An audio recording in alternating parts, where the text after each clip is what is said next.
Alrighty guys, we are back for some mono green aggro in standard once again. We're going to round out this week with some standard, then come back to alchemy for the weekend. Okay, so guys, Faceless Haven is gone. I wanted to dive into mono green because we just did mono white yesterday. And yeah, those are pretty much the two, I would say, most powerful decks in standard right now. And I just wanted to see how they're faring without Faceless Haven. So I could have went ahead and still put the snow in and still put the blizzard brawls in, all that fun stuff. But I don't know, I wanted to build without snow, kind of similar to how I didn't build just a traditional mono white for yesterday's build, right? I didn't want to build a completely traditional mono green for today's build either. Okay, guys, for anyone who may not know, I'm Red Cat, and I play aggro decks and any decks with red in them as well. We're going to go over the deck real briefly and then hop into some standard ranked. Let's do it, guys. We got 2 pack leaders, 2 Snakeskin Veils, and 4 Swarm Shamblers.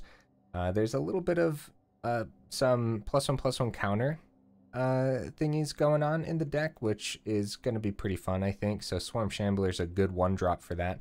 As it enters the battlefield with a +1/+1 counter, then whenever a creature you control with a +1/+1 counter on it becomes the target of a spell an opponent controls, create a 1/1 green insect creature token. So that could be significant. I don't know. It might be. We'll see.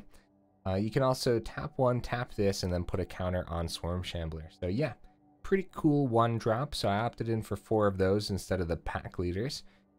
We have 2 Inscription of Abundance, 4 Ranger class, 4 Taxidermist, and 4 pack leaders in the 2 drops. The Ranger class also gets us counters on our cards, which could be pretty good, right? I opted in for Taxidermist, especially since we're not rocking any of the snow lands, which, by the way, could be significant because mono white is still playing Redain as far as I can tell. So we got a mono green deck that they can't really do much against. When they drop that Redain, it doesn't affect us, right? But yeah, Taxidermist instead of that other snow that can untap a snowland or whatever. I forget what that card's called. I've been really bad with card names recently for no reason. I can't figure it out. Also, Inscription of Abundance also can put counters on cards, which is pretty cool, right? In the 3-drop spot, we got some Mammoths, which also can be dropped into the mana if we want to. And we have 4 Old Growth Trolls because it is a beast in mono green. 4 drops, 3 Chariots. Heck yeah, over here in standard, this card is really good. And honestly, we could be playing 4 of them, even though it is legendary. It's just that good, right? I don't think anyone's gonna argue with me there, that's for sure. So 5 drops, Wrenn and Seven combos really well with the Chariot, and it also has a little bit of synergy with the Taxidermist as well. Once we start +1ing this, you start sending your creatures and stuff to the grave. Taxidermist could potentially get that late game buff, which could be significant, right? And then finally on the top end, we got some Vorinclex Monstrous Raiders. It's a trample haste 6/6, which we could ramp into with the Taxidermist and stuff, right? But then also the +1/+1 counters get doubled. And something that is easy to forget with Vorinclex, if an opponent would put 1 or more counters on a permanent or player, they put half that many. So that's easy to forget with Vorinclex, I'm not gonna lie, right? So what's the mana base look like without our snow and Faceless Haven? We got a Lair the Hydra and a couple Crawling Barrens. I don't know if this is gonna be good, but it's more +1/+1 counters, which would be, this could be really spicy if we got the Vorinclex on the board. But also if we power it up and we have Swarm Shambler and they decide to target it with some removal, at least we'll get a little 1/1 green insect from it, right? Okay, guys, I hope I didn't take too long to go over the deck. Let's go hop into some ranked, guys.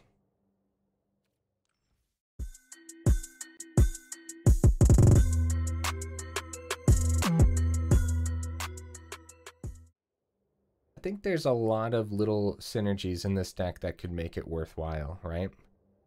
Not running 4 Blizzard Brawl makes it so that way we can run a whole bunch of other things.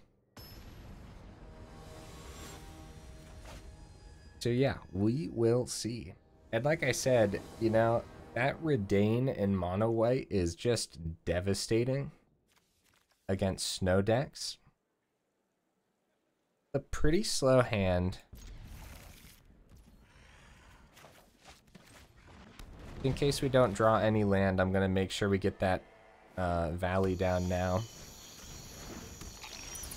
Now we drew the land, but I'm not gonna regret dropping the valley for sure, because it looks like we're gonna need that land.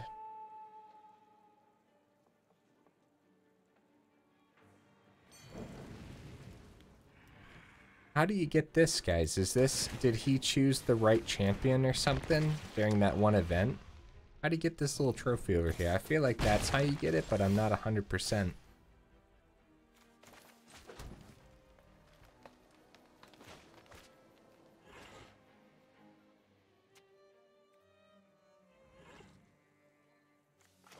I'm gonna hold my attack back this turn, guys. I'd rather them Tainted Adversary into my old Growth Troll. That way I can ramp with it a little bit. And plus we would draw a card if we swing with both of these, whereas if we just Pack Leader into the adversary... oh, Vanishing Burst. Yeah, that's a good target for it for sure. Pretty good. Pretty good, opponent. Okay. So top decking a land would be really good here. I think same concept. I think we hold back the Pack Leader. It's an easy block for the opponent, right? But if we can actually get a card back for the Pack Leader swing, then it makes it worthwhile. But all in all, I kind of want them to just trade into the Vorinclex, since we have another to surprise them with next turn anyways. Ooh. Ooh, doubling down on the Luminarchs. Oh, that's really bad. Okay, I don't know about putting it into the Tainted Adversary, but it makes sense because now it can block the Pack Leader without dying.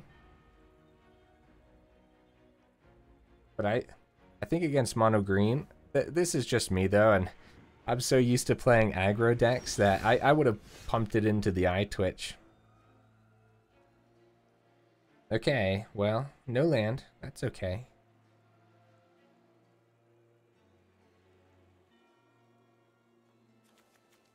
I think I want to try to draw here, guys.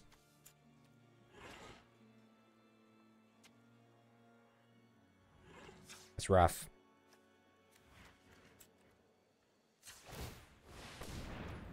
Not the best swing. But I want to see what I can get off the top. Ooh, an inscription. Okay. Okay. That adversary really locked us down. I wasn't expecting it. Then again, whoever expects Death Touch? This is a really good block for us.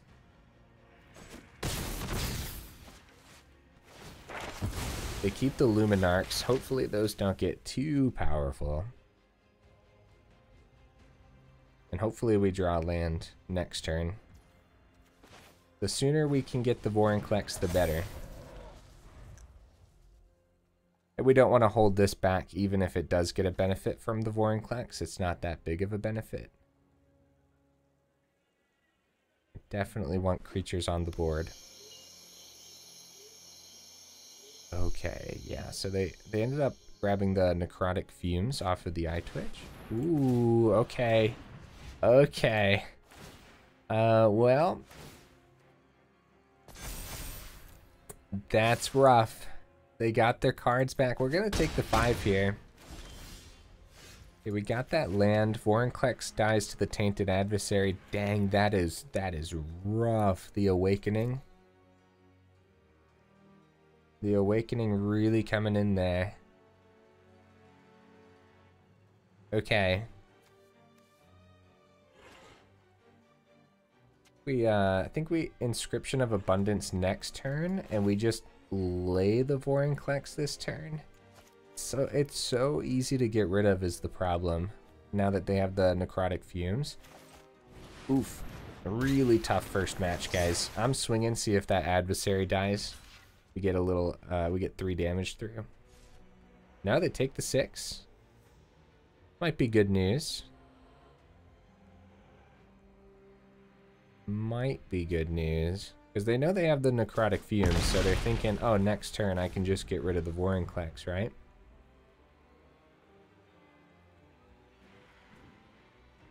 Depends what else they have in hand. They definitely have enough mana for another Vanishing Verse, too. So they could keep that Vanishing Verse open.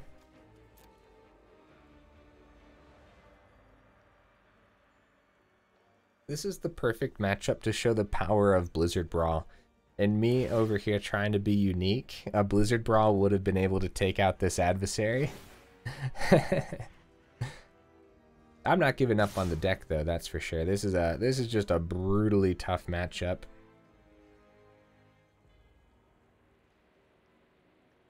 Okay. So we want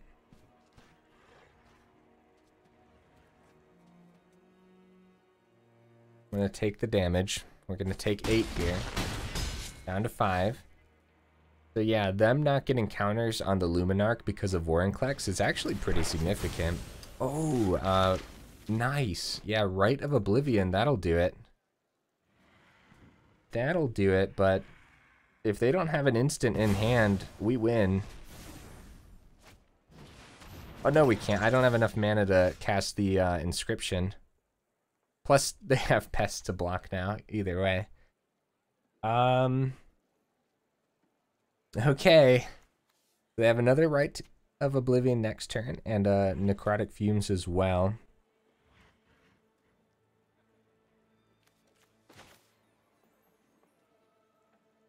Okay. Yeah, I got ahead of myself. For some reason, I thought I had infinite mana, which makes absolutely no sense. I'm gonna keep a blocker back. Wait, do we die? No. Wait. Yeah, because the... Oh no, yeah, we do. We do. We do, because all they have to do is, they definitely have it with the removal here. Oh, they don't get the counters until they kill the Vorinclex. But either way, good game opponent. Wow, Orzhov looking pretty spicy, I'm not gonna lie. Luminarch in the Orzhov deck, is this just one of the things that's in standard right now? I don't know, honestly.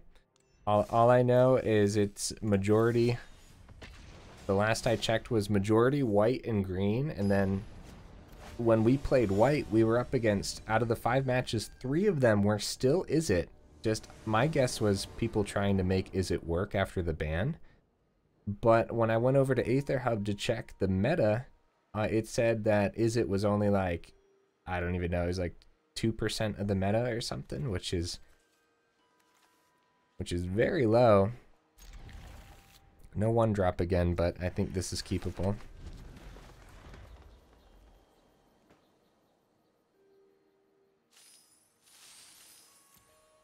I like those card sleeves. Oh, now we get the 1-drop. That's something we should probably get used to, huh?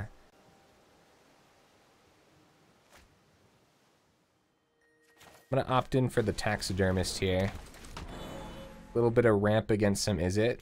Wow, speak of the devil, how about it? Ooh. Get out of here, Ruin Crab. You're only supposed to be like a little under 2% of the current meta. Why are you here? Why are you bothering me? Okay. Pretty good.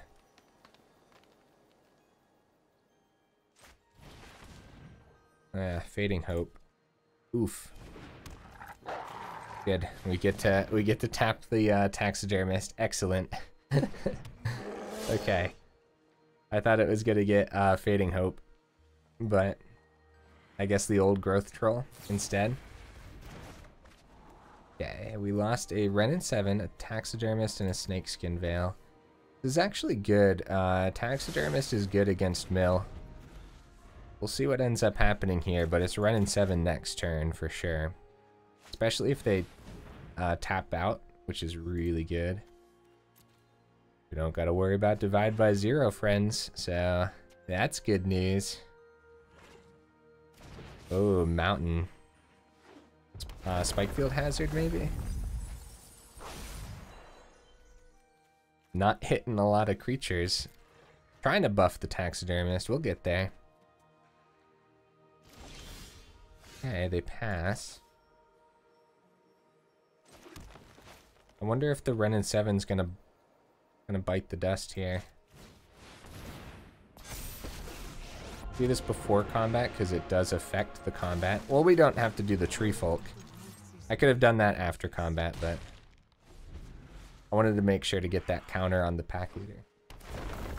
Which I forgot to mention when we were going over the deck. Yeah, this also gets counters, which works with Vorinclex and the Swarm Shambler. So yeah, lots of little synergies like that. Down to 38 cards in the deck, guys. This one little Ruin Crab putting in work. Down to 30 cards in the deck. They have 1 mana open, blue or red.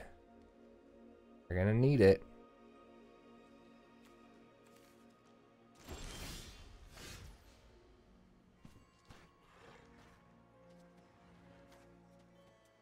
Okay. So Vorinclex off the top. Search for that land, which is an awful idea because we might get milled out. Nice, we hit mostly land. So we get the Vorinclex this turn if we want it, which I think we do.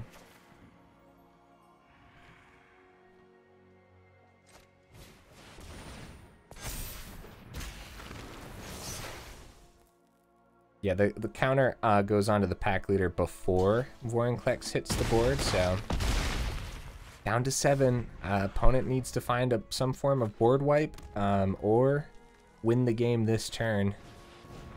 Woo! Woo! Oh, okay. Okay. Woo!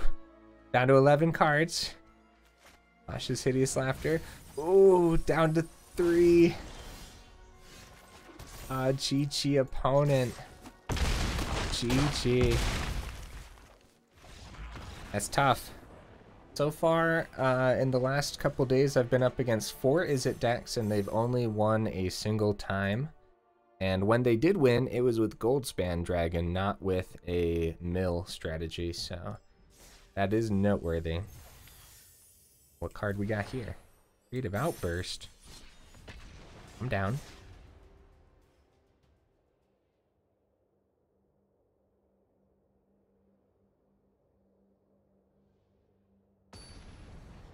What do we got? Who we up against? That's a name. That's a name right there. That's who we're up against. Ooh, we go first again? They're spoiling us, guys. What's up with this? I'm going to keep the Mammoth as a 3-drop here. Even though we might need that 4th mana for the Chariot, I think getting that extra creature down is better early on. Uh-oh, more Orzhov. This is the same deck, probably. Same deck, yeah. Vanishing Verse, so this is going to be like the Eye Twitches, the Luminarchs, and most likely Blood on the Snow on the top end. And go into the Chariot next turn.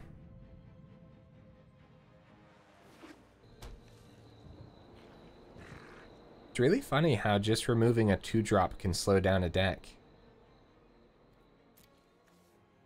Something so simple.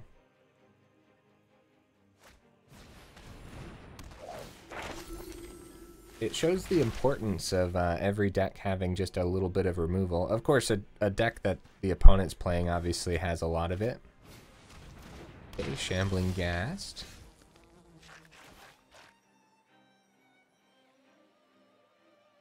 Okay, Old Growth Troll.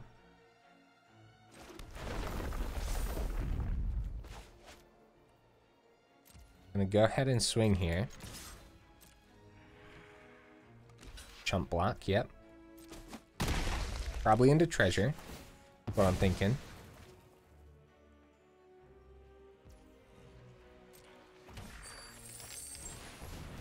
Because that -1 obviously doesn't do anything. Land off the top would be really good. Like, good enough to just run away with it.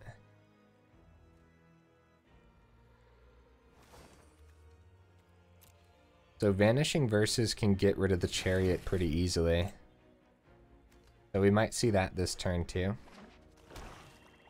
Because that is not a card you want the opponent to keep on the board.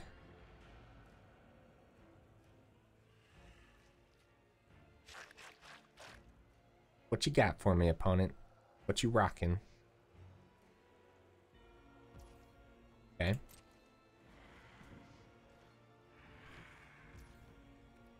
You pass. Feel like they're holding a Vanishing Verse. What do you guys think? Land off the top. That's significant. There's no way we can get this combo off, right?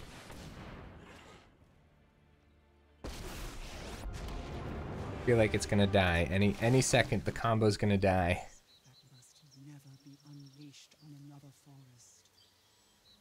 Any second now. Also next turn.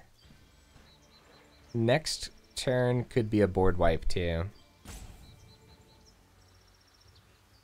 Since they have the treasure, they could drop a land and Blood on the Snow. Yeah, Vanishing Verse. How dare. The good news is that probably means that it's not a board wipe. Because they could have let us have our fun duplicating our creatures, then Blood on the Snow, and then deal with the Chariot another turn. So we might be good here. My Twitch. Another land off the top would be really spicy. Oh, we don't even need to get a land off the top. We could Wrenn and Seven. Find the land for the Vorinclex. The opponent needs a third Vanishing Verse. Or something. I mean, let's be real. When opponents go up against us, they definitely know how to find the third and fourth Vanishing Verse. Or the seventh Infernal Grasp, or you know. Goes for the wedding announcement. They only have 1 mana open, and we find a forest.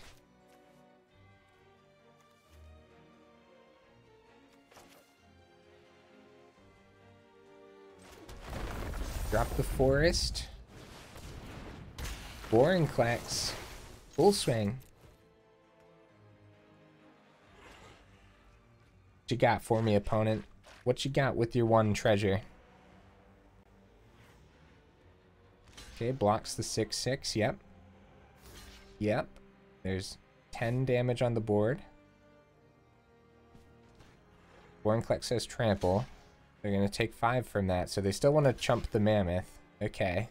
End up taking 9 down to 4. And let's not forget, we do have the Crawling Barrens available.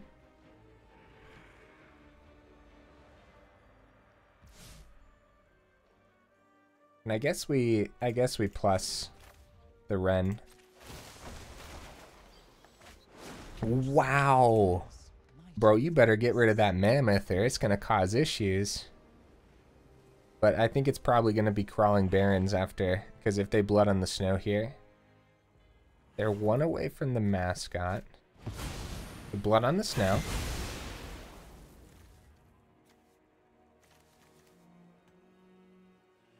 Not that big of a deal. I don't think. I hope it's not.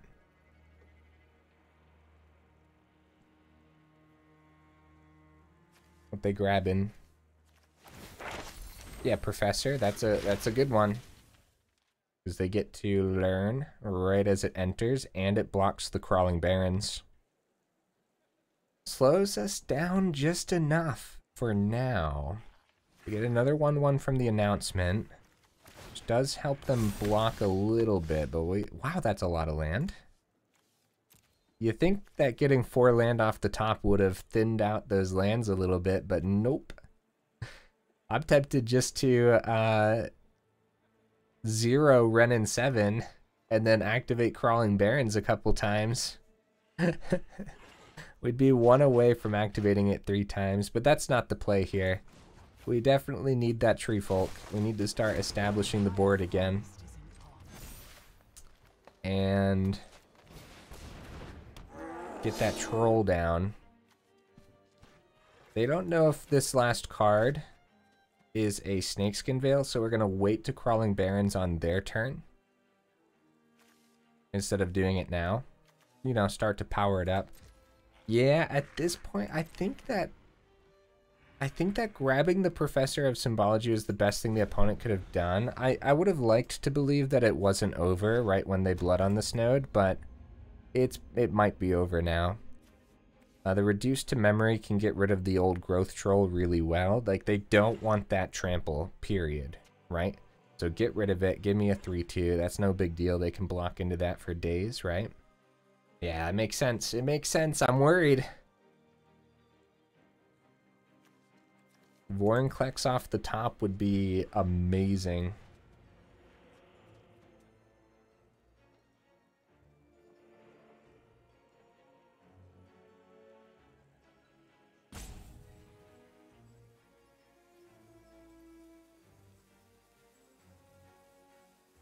When it's thinking.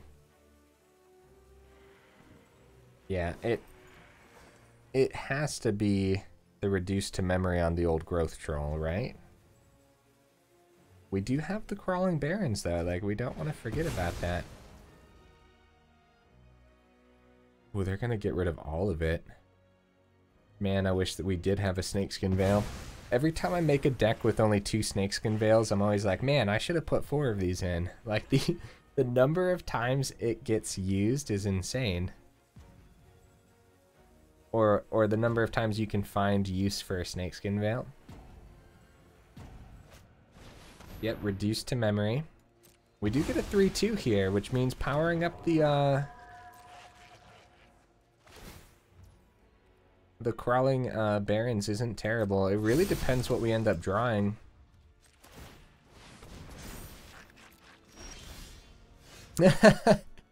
Snakeskin Veil. Bro, I think you're a little late. You're a little late, buddy.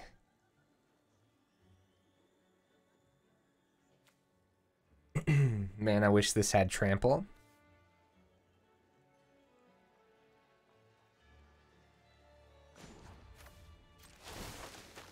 I'm gonna dish these onto the board. That way we can start using them.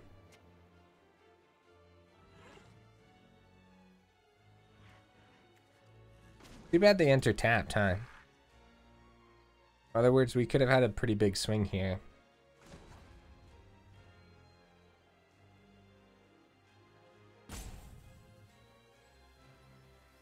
I think same concept, we do it on their turn. This is rough, guys. This is really rough. I don't think I swing. Or we kind of have to swing, huh? No, I don't think we do. I think we keep that Snakeskin Veil ready for a surprise. I think they target our Wrenn and Seven with the Rite of Oblivion. Mascot Exhibition. Man, it would be so good to just pull this game through. But with that wedding festivity, giving +1 to all those, not even a Vorinclex will help us. I'm not 100% certain as to what we can do here, guys.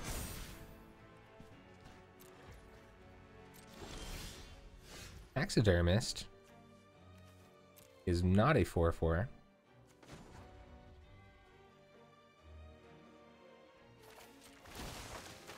Plus the Wrenn. Well, there goes a lot of cards. Can activate Crawling Barrens 3 times total if we want to tap it down and not swing with it. Wonder if we can get a combat trick here with the Snakeskin Veil.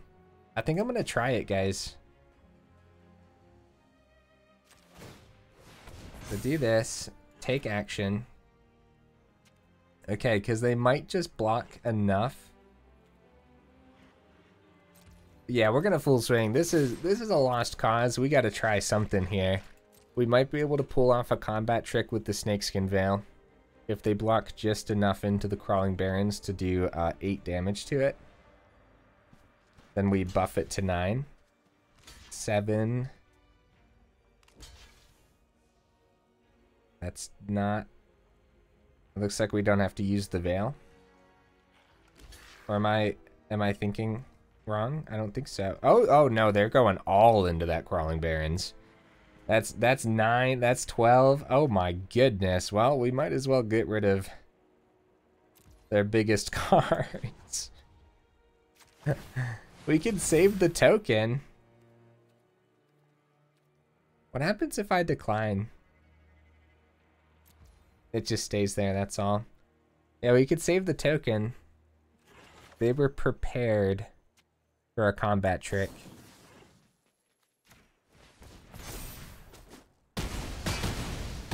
Okay, with Barrens gone, at least we get the Taxidermist on the board.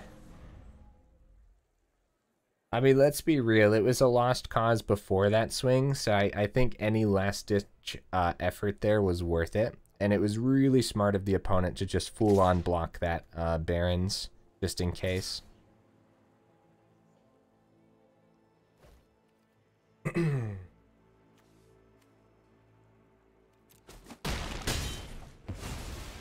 Go ahead and take that damage because I'm assuming they're gonna remove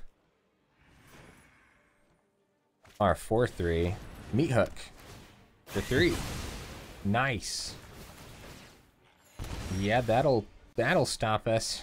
That makes me feel pretty bad for letting that Crawling Barrens die, but I don't know if they would have done that if I still had Crawling Barrens here, let's be real.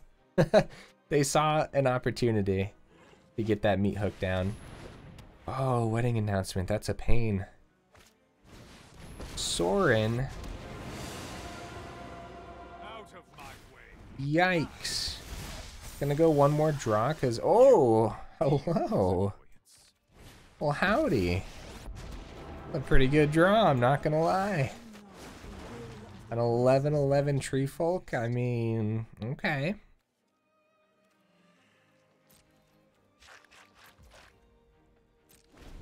I still think it's a lost cause, but... I was going to say one more draw, we'll go ahead and give them the GG and hop into the next match, but I'd say that's a good enough draw just to go ahead and play it out, because now they're forced to block the 11/11 or remove it. And so that's one of those things where, again, Vorinclex off the top could do it. Even with the Loth spiders, they could get greedy here, swing in at the Wrenn. What is it? We have 35 cards, so it's not likely, you know.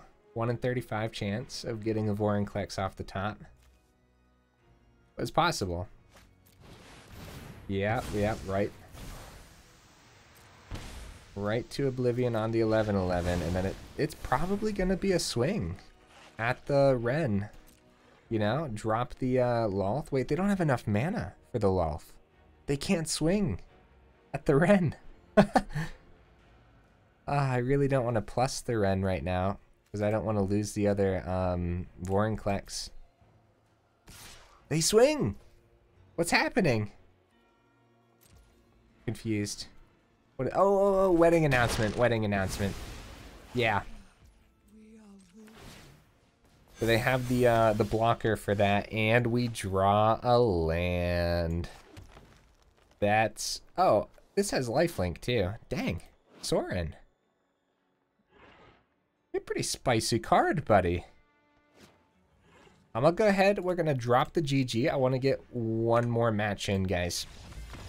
I don't want to... that was a 16-minute match, and I don't want to end it on a low note there. We got to get one more victory. I mean, heck, this is mono green, guys. So far, I like the mono white build from yesterday a little bit more. It seemed a lot more consistent and powerful. But going up against two Orzhov decks is pretty brutal. Orzhov seems really good right now.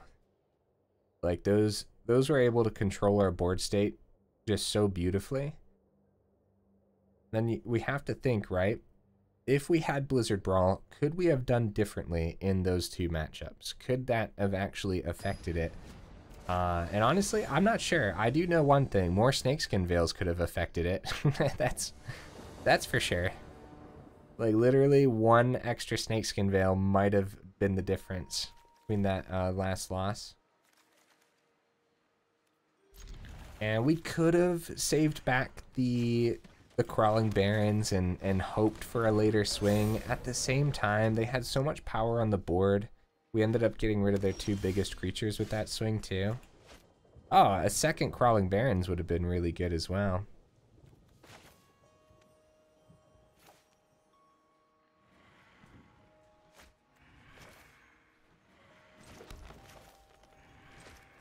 Yeah, we're gonna save the Barrens back for now.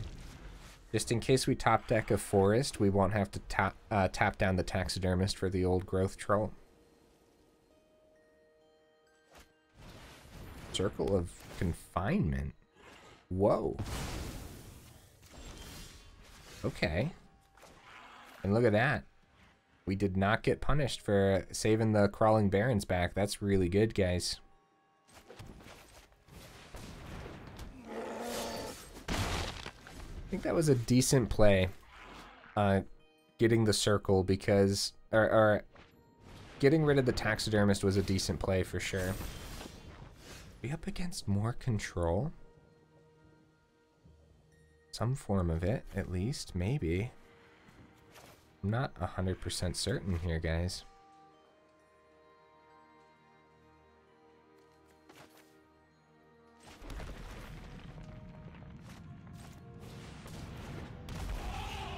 We're not swinging with the Mammoth, so it didn't matter what order we actually did that in.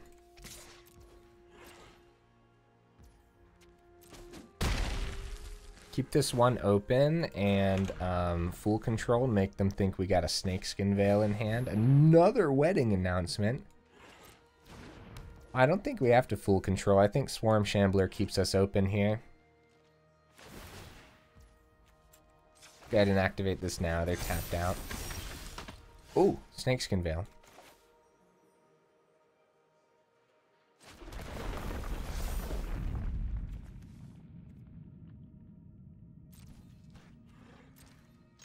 Full swing. Do they double block the Shambler? Chump. Double block the Shambler? Okay. 6 damage going through.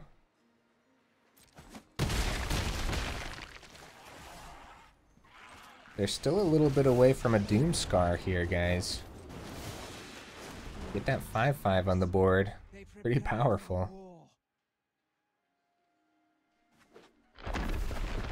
Okay. Another wedding announcement. Bro, that might just be enough to save them. 3 wedding announcements, guys. What on earth is going on? Holy cow. We're like forced to swing in here because if it does get to one more turn, a Doomscar would be devastating.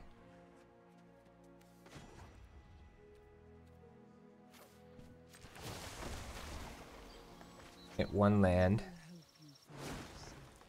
Okay, an Inscription is gone.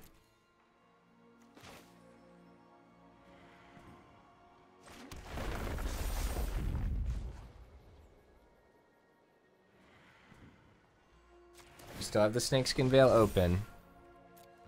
Like we are definitely forced into a full swing.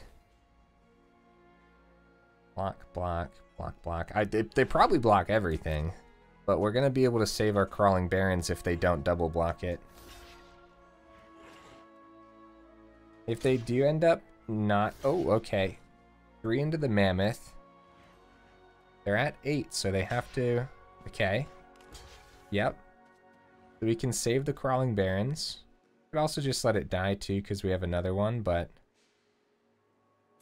We could also kill all 3 of these, but that doesn't really matter, I don't think. Especially if it's a Doomscar. We're gonna save the Crawling Barrens.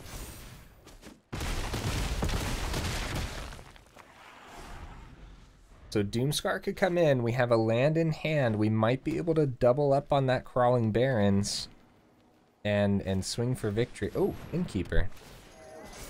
Was I worried about a Doomscar for nothing, guys? They're still going to get 2 more tokens. And the Chariot comes in, gaining them life as well. What is this deck? I like it. It's like Selesnya Control. Nah. It's spicy. I don't know if it's supposed to be controlled out. Like, that's the vibe I'm getting from it, I guess. Okay. Yeah, I think the opponent ran away with this one, unfortunately, guys. Like, GG them, though. This was a good match. I could have zeroed the Wrenn, but nah, I think we... Yeah, this is a GG, guys. Look at their board. There's no easy way through there. So we're just going to swing in again. Just going to full swing. We could keep the Swarm Shambler back and buff it for a turn, and maybe they get too greedy and swing in or something weird. But even if they do get greedy, like, they get another token from this wedding announcement here, and they can start getting more cats off of the Chariot. So yeah, this was all too easy for the opponent, man. They just had to play anything out of their hand. I really like it, though. The Innkeepers, Chariots, wedding announcements. I guess the Circle of Confinement is what had me thinking it was like a control build.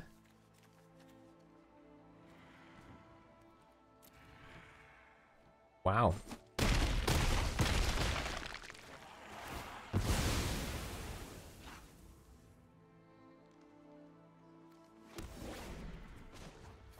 Sure, we'll get a Tree Folk and get rid of that Wrenn and Seven. If you guys saw a way through here, let me know, because I do that sometimes. We can get a 4/4 back too. Like I said, maybe they get greedy. They just have so many tokens and ways to generate tokens. Like, they're obviously going to power up the Chariot. They're going to get another human from this wedding announcement. Everything's going to get buffed again. We'll have a 6/6 and a 5/5 because we got to sacrifice the land that the troll's on. Well, we have a land in hand. What am I saying? So a 6/6 and a 4/4 once we play this land. What did I say the first time? I don't know. I'm distracted by the numbers now.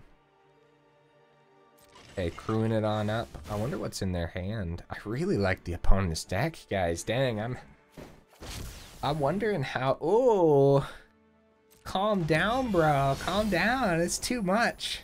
It's too much power. All right. That's really good. Chariot getting the angel. I'm just gonna do this now, guys. There's no point in like holding this up.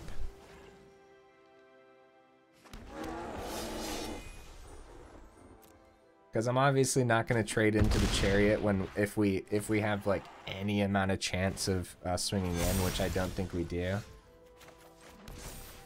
GG, guys. GG. We don't even have enough to power up the Haven, but yeah, listen to me, the Haven, the Crawling Barrens. But even if we did, there's just no way through. I'm gonna call it. I'm gonna call it there. GG opponent, really, really good. I liked that a lot. Yeah, since we're 44 minutes into the video, we best call it and go talk about the deck a little bit, which honestly, low win rate, I'm not 100% convinced that it's the deck's fault. Meta's like settling into place a little bit after the bans. And we got some really hard matchups there against everything. Let's think one more time, right? Would Blizzard Brawl have been worth it against that last match as well. Honestly, I mean, I hate to say it, but yeah, I think Blizzard Brawl makes it worth playing Snow. So yeah, I guess I made a little bit of a mistake trying to be unique here with a mono green deck, but I think Blizzard Brawl is just too good to pass up. Yeah, I think you guys will probably agree with me, but let me know what you think. I don't think we should have skipped that Blizzard Brawl though. Guys, thank you so much for stopping by and watching the video, and if you made it to this far into the video, you made it to the end, like, you guys are champions and I really appreciate you. Thank you for all the likes and all the comments. You guys are incredible. Guys, I'll see you tomorrow for another standard brew, and you know, I'm gonna kind of going with it here. We got mono white aggro, mono green aggro. I got something else planned for tomorrow that's pretty spicy as well. And I think it'll do better than this, actually. Just seeing how the meta's been, I think tomorrow's brew is going to do really good. But, you know, I don't want to count my chickens before they're hatched, if that's how the saying works. Honestly, I have no idea. Okay, guys. Have a great night or day or whatever. I will see you in the next video.